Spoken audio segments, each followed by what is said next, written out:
What if the hero became the villain?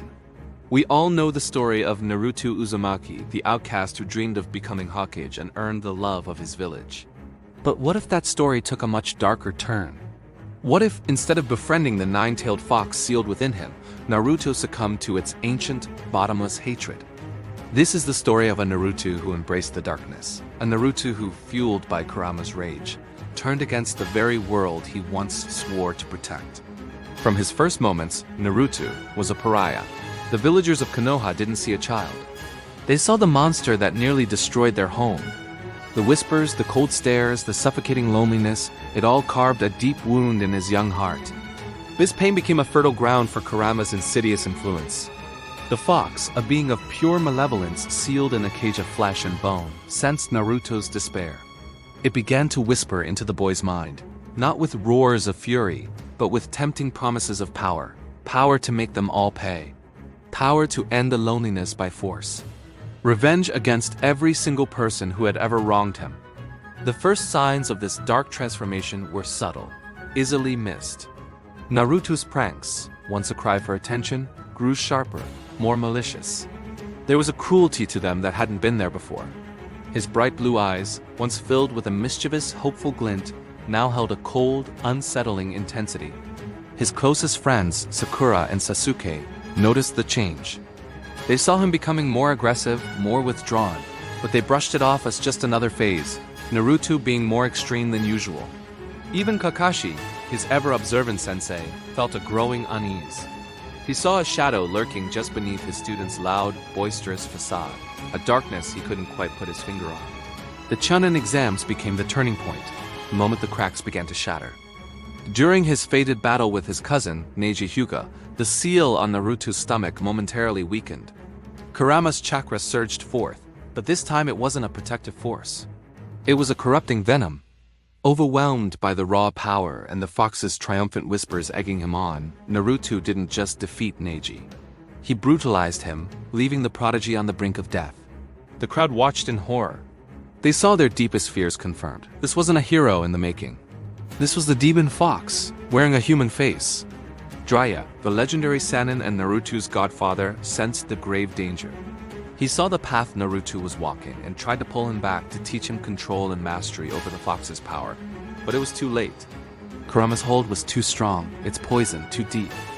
Every attempt Jiraiya made to strengthen the seal, every lesson on control, only fueled Naruto's growing resentment. In his twisted perception, even his own master sought to shackle him, to deny him the very power he craved. He saw their concern not as love, but as fear. They didn't want to help him. They wanted to cage him. The mission to retrieve Sasuke was the final nail in the coffin of the old Naruto. At the Valley of the End, standing opposite his rival, Naruto didn't fight to bring a friend home. He fought to dominate. He fought to prove his superiority. He unleashed a terrifying, uncontrolled version of the Nine Tails' power, not out of desperation, but out of a purely destructive desire. The landscape was torn asunder, their battle a cataclysm of light and shadow. Naruto won, but it was a hollow, monstrous victory, tainted by the darkness that had now completely consumed his soul. He returned to Konoha not as a hero, but as a warning. He was no longer the boy they knew. He was a force of nature, unpredictable, volatile, and terrifyingly dangerous. The fifth Hokage, Tsunade, tried to reach the boy she once knew, the grandson of her own sensei. She pleaded with him, tried to remind him of his dream, of the people who cared for him, but her words were meaningless.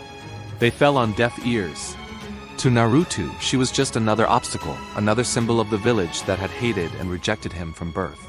The Akatsuki, the clandestine group of S-rank rogue ninja, made their move. They sensed the immense, untamed power radiating from the Jinchuriki of the Nine Tails and sought to capture him for their own plans. They had faced Jinchuriki before. They were prepared for a fight, but they were not prepared for this. They vastly underestimated the sheer depth of Naruto's hatred, a hatred now perfectly merged with Kurama's own. Naruto didn't just fight them. He annihilated them. He wasn't defending Konoha. He was a rogue entity, a storm of pure destruction that recognized no master and no allegiance. He simply destroyed all who stood in his way. With the Akatsuki reduced to dust, there was only one target left. The final confrontation was inevitable. Standing before the gates of the village, Naruto, now a perfect fusion of boy and demon, his body wreathed in malevolent chakra, declared war on Konoha. The village that was once his home, the place he dreamed of leading, was now his ultimate enemy. The entire Shinobi world watched in abject horror as the boy who wanted to be Hokage became its single greatest nightmare. The battle for Konoha was an apocalypse. Naruto, a whirlwind of destructive red chakra, tore through the village like a natural disaster. Buildings were leveled, streets were turned into canyons, and anyone who dared to stand in his path was mercilessly crushed. His former friends and comrades, now his enemies, mounted a desperate defense. They fought with tears in their eyes, not to kill the boy they once loved, but to stop the monster he had become, to save what little remained of their home. Kakashi, Sakura, and even Sasuke, who had returned not as a rogue but as a defender of his home, stood against him. Their hearts were heavy with a sorrow too deep for words. They confronted him, a final tragic stand of Team 7, but the Naruto they faced was gone. His eyes burned with Kurama's undiluted malevolence. He showed no recognition, no hesitation, no mercy. In the end, Konoha lay in ruins, a smoldering monument to one boy's pain and one demon's hatred. The dream of becoming Hokage had died, and in its place the architect of Konoha's downfall was born. The world was left shattered, forced to grapple with the terrifying question: what happens when the Chosen One chooses darkness? What happens when the hero we all counted on decides to become the destroyer of worlds? Thank you for watching this dark what-if scenario.